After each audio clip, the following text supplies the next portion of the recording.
Жастар отыр. Сіздерге бүгін көргеніме қуаныштымын. Бірінші ақпан жаулық күн екен.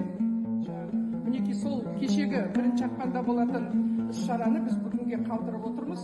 Мінекей осында үлкен іс-шара болады дегеннен кейін сонымен бірлесіп, мына көпшілік көрсін деген ниетпен осы жерде орамал тағуды жөн көріп отырмыз. Ал бірінші орамалды дәстүрге жол. Бірінші орамалды дәстүрге жол қазақ аналарының қоғамының тобы, сол қоғамның мүшесі Қалиева Гүлнар Бидахметовна.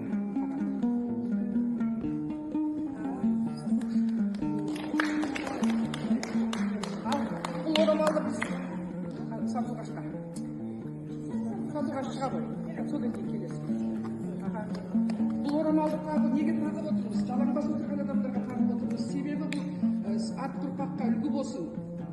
Адам қыздар үйленгеннен кейін ақ жағын табыс керек. Ол ибалықтың, инабаттылықтың және тазалықтың белгісі екен.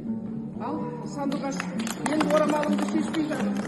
Орамалмен ат ұрпаққа үлгі өнеге болсын.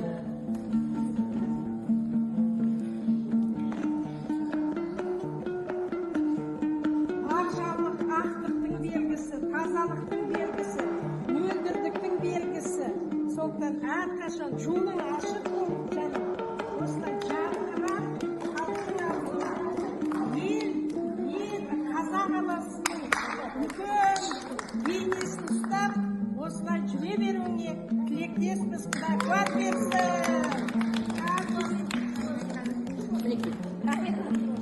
Келесі орамалды ауылымыздың қызы, бірақ келін ғой үйленгенім.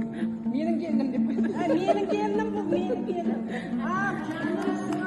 Міне орамалымды басына тастамай, осылай әдемі. Сол бұл өзіңе қалай жарасып тұр міне. Міне. Құтты болсын. Ал жарқын жейден осылай жарқырап. Ал қыздар мінекей орамалдарыңызды бүгіннен кейін тастамайды деп сіздерге сенеміз. Бұл сіздерге айтып жатқан себебіміз мына аттарыңызда өсіп келе жатқан жас ұрпаққа үлгі өнеге ретінде. Ал енді жаулық таққан қыздарға Әділ апа бата берсеңіз.